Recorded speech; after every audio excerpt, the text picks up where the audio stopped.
I'm Steve Marshall, artist and pastor on staff at Willowbrook United Methodist Church, and today we begin a 4-part sermon series called Navigating the River of Life.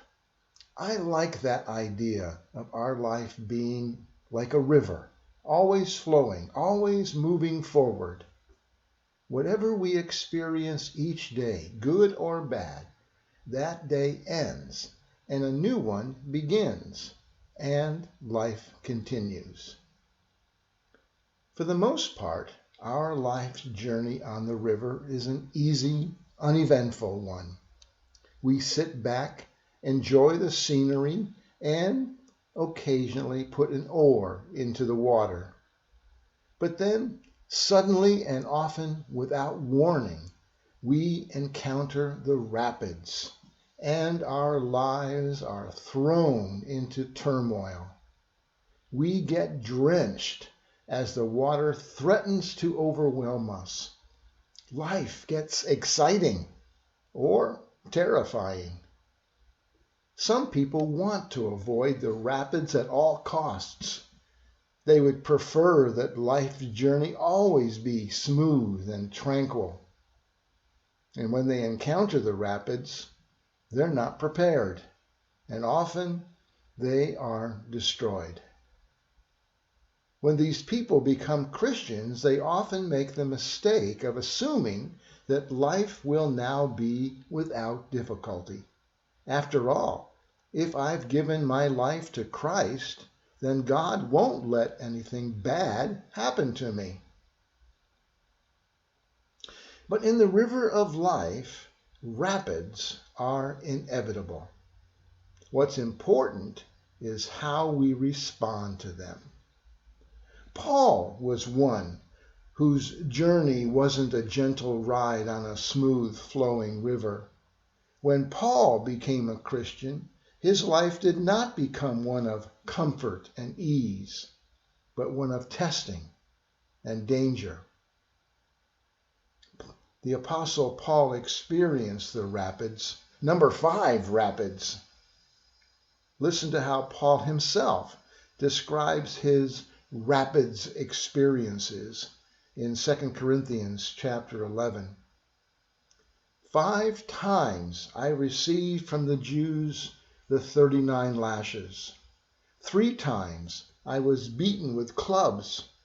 Once I was stoned. 3 times I was shipwrecked. I spent a night and a day adrift in the open sea. I have been constantly on the move. I have been in danger from the rivers, in danger from bandits, in danger from my own countrymen, in danger from Gentiles. But Paul wasn't complaining. He is merely saying that because he has been faithful to Jesus Christ, he has experienced dangerous whitewater rapids in the river of his life. But he also says that these trials serve a greater purpose.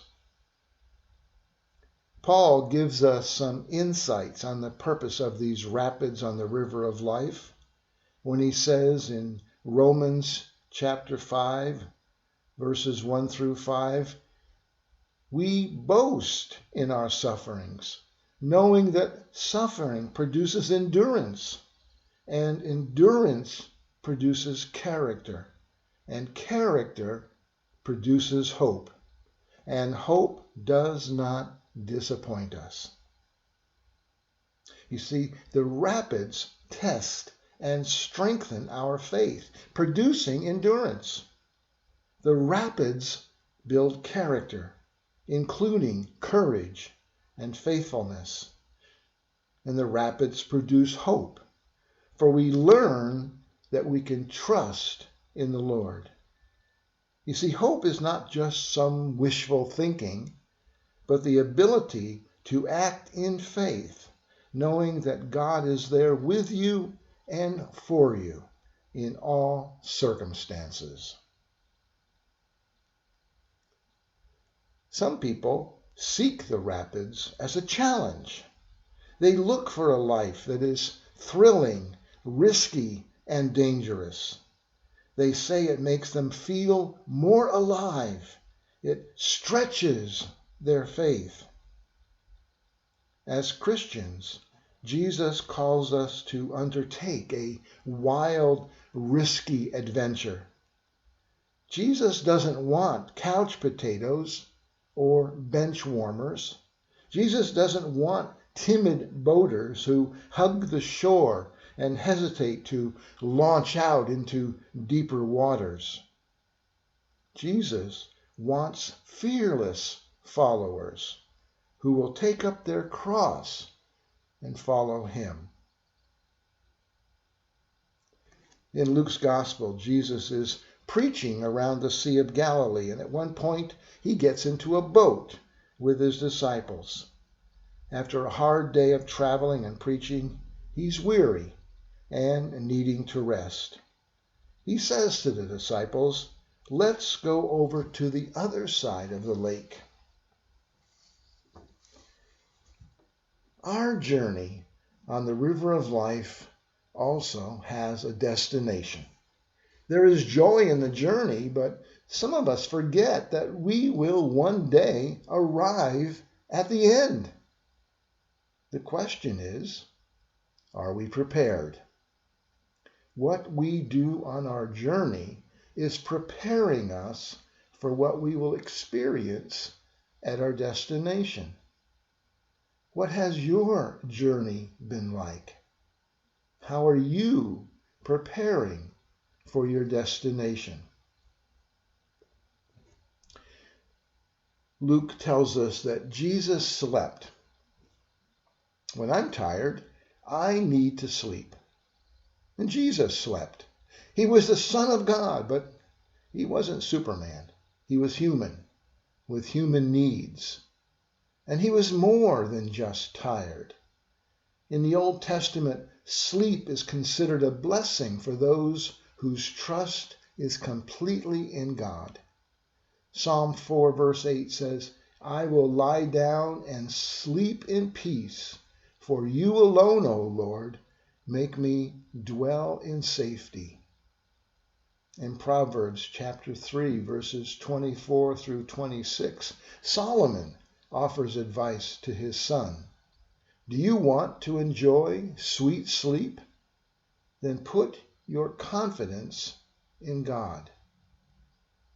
To sleep peacefully, therefore, is a statement of faith, that I put all my trust in God, knowing that God will protect me. Well, then we learned that there came a storm. In the river of life, rough waters are inevitable. It's just part of the journey. Don't think that if you invite Jesus into your life that he will take away the storms. It won't happen. The Christian journey is not about avoiding the white water. Jesus comes into our life to help us navigate through the white water. Luke tells us the disciples began to panic. We are perishing. After we've done all we can, we must turn to the one who can save us. Want to shoot the rapids? You need an experienced, skilled, fearless river guide. Someone who's been there before, who knows every hidden rock, every treacherous current. Well, Jesus is our guide. He's been there, done that. He not only knows how to deal with the rapids, ultimately, he is in control. And Jesus cares. He responds to the cries of the disciples who are afraid of drowning. Luke says that Jesus awoke and stilled the storm. And then he asks the terrified disciples, "Where is your faith?" That's a good question for all of us. Where is your faith? Is it evident in how you live your life? Is your faith strong enough to face the rapids. We know that faith grows as a result of risking and then seeing God provide. It's one thing to face a howling wind. It's quite another to realize that you are in the presence of the Creator of the universe. The disciples asked themselves, "Who is this? Even the wind and the waves obey him?" This realization meant that it was commitment time for the disciples. At this point, some of them might have been following along because Jesus was an entertaining teacher, or because they enjoyed helping people, or because they were getting their spiritual needs met. Now, all of a sudden, they realized that Jesus was much more than a great teacher. If he had authority over the wind and the sea, this meant he had authority over everything, and he must be believed and obeyed. So how do you handle the storms of life? Well, the answer is you don't. Only God is able to still the storms of life. He can do it for you, and he will do it for you if you let him. And while we can be absolutely sure that he will still the storm, there is a period of time in the midst of turmoil when we have the option of panicking or trusting God. The disciples panicked. Jesus trusted his Father. Why? Because he knew the Word of God. It is the Word of God that gets us through the storm. It is the Word of God that gets us through the sleepless nights. Even in the storms of life, you can experience peace and calm and serenity if you decide now to hear and believe the Word of God. What is he saying right now to you? If you listen closely, you might hear him say, "Peace, be still." Amen.